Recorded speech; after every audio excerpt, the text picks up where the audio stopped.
হাই বন্ধুসকল, আপোনালোকক আমাৰ ইউটিউব চেনেলৰ অন্য এটা ভিডিঅ'লৈ স্বাগতম জনালোঁ। অসম বাজেট হৈ যোৱাৰ পাছতে, বাজেট অধিৱেশন হৈ যোৱাৰ পাছতে মুখ্যমন্ত্ৰীয়ে যিমানখিনি ঘোষণা কৰিলে, বাজেটত কি ধৰা হ'ল, কিমান আঁচনি ধৰা হ'ল, সকলোখিনি কিমান নিযুক্তি দিয়া হ'ল, সকলোখিনিৰ ওপৰত মানে বাজেট হৈ যোৱাৰ পিছত, বাজেট অধিৱেশন অনুষ্ঠিত হোৱাৰ পাছত বৃহৎ মন্তব্য কৰিলে বিধায়ক অখিল গগৈ ডাঙৰীয়াই। অখিল গগৈ ডাঙৰীয়াই কি ক'লে শুনক। মুখ্যমন্ত্ৰীৰ সকলোখিনি কথা ক'লে আৰু লগতে এইটো মন্তব্য কৰিলে যে এইখন বাজেট অধিৱেশন নহয় বা অসম বাজেট নহয়, এখন মানুহ কিনাৰ বাজেট বুলি মুখ্যমন্ত্ৰীৰ কথাত মন্তব্য কৰিলে বিধায়ক অখিল গগৈ। কি ক'লে শুনক, ভিডিঅ'টোত সকলোখিনি কথা গম পাব।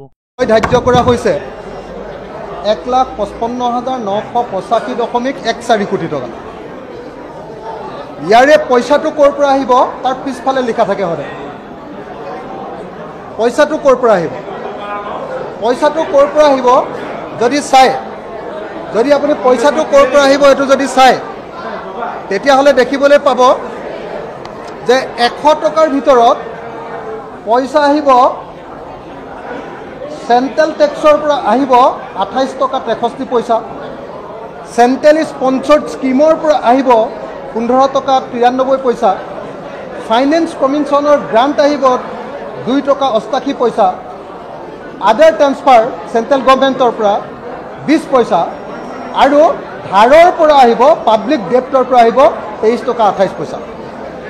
অৰ্থাৎ গোটেই বাজেটখনৰ 100 টকাৰ ভিতৰত 70 টকা 92 পইচা, 70 টকা 92 পইচা আহিব ধাৰ আৰু কেন্দ্ৰীয় চৰকাৰৰ পৰা, আৰু ৰাজ্য চৰকাৰৰ পৰা আহিব, বাকীখিনি টকা কিমান 29 টকা, 29.08 টকা। মই আকৌ ক'লোঁ, আপোনালোকে গোটেই বাজেটখনৰ প্ৰকৃত অৱস্থাটো চাওক।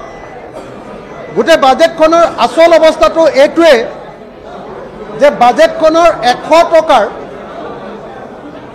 23 টকা 28 পইচা আহিব ধাৰৰ পৰা,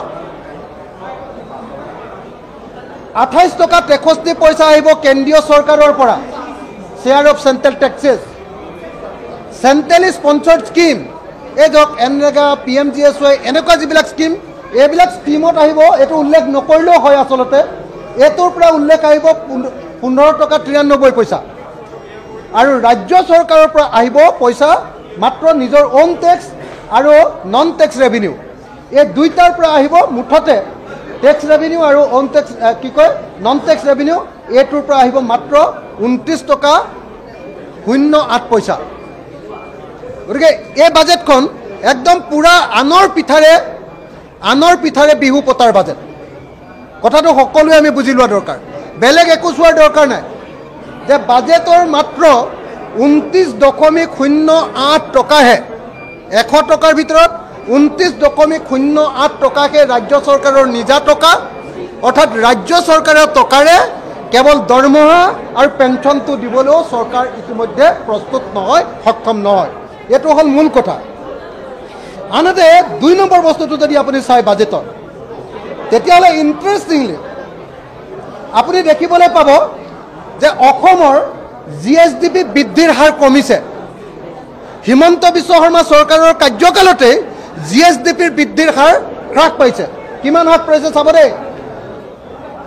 15-16 বৰ্ষত বিজেপি চৰকাৰ অহাৰ আগতে GSDPৰ বৃদ্ধিৰ হাৰ আছিলে 17%। 21-22 বৰ্ষত এইটো 21%লৈ বৃদ্ধি পালে। 22-23 সংখ্যত এইটো 21ৰ পৰা 17%লৈ হ্ৰাস পালে। 23-24ত 19%লৈ বৃদ্ধি পালে, আৰু 2024-25 বৰ্ষত, অৰ্থাৎ এতিয়া এই যোৱা বৰ্ষটোত GSDPৰ বৃদ্ধিৰ হাৰ 13%লৈ হ্ৰাস পালে। অৰ্থাৎ তৰুণ গগৈ চৰকাৰৰ দিনত শেষৰ কাৰ্যকালত GSDP বা GDP বৃদ্ধিৰ হাৰ, অসমৰ GDPৰ বৃদ্ধিৰ হাৰ 17% আছিলে, আৰু হিমন্ত বিশ্ব শৰ্মাৰ এই বছৰৰ GDP বৃদ্ধিৰ হাৰ 13%লৈ হ্ৰাস পালে। এয়া হ'ল ৰাজ্য চৰকাৰৰ অৰ্থনীতিৰ প্ৰকৃত অৱস্থা। গতিকে যদি কোনোবাই বেলেগ কথা বুজিবলৈ কোৱাৰ কোনো দৰকাৰ নাই, বাজেটৰ, মই আকৌ এবাৰ কৈ দিছোঁ, বাজেটৰ খৰচৰ 29% টকাহে ৰাজ্য চৰকাৰে খৰচ কৰিব, আৰু অসমৰ GDP বৃদ্ধিৰ হাৰটো ক্ৰমান্বয়ে হ্ৰাস পাই আহিছে। তৰুণ গগৈ চৰকাৰৰ দিনত 17% আছিলে, আৰু হিমন্ত বিশ্ব শৰ্মাৰ শেষৰ কাৰ্যকালত 13%লৈ হ্ৰাস পালে। কেনেকুৱা ভয়ানক পৰিস্থিতি অসমৰ অৰ্থনীতিৰ কৈছে আপোনালোকে নিজে এবাৰ চাই ল'ব পাৰে। আনহাতে এই বাজেটখন যে ঘোষণা কৰিলে, এই বাজেটখনতো একো নাই।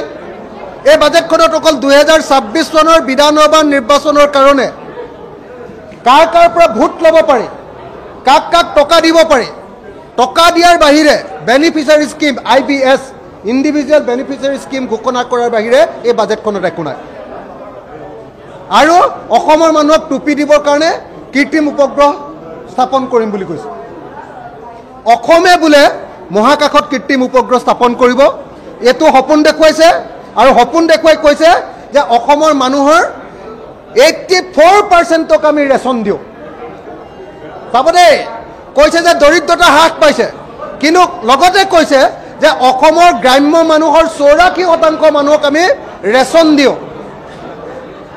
ৰেচন দিবলগীয়া মানুহৰ পৰিমাণ 84%।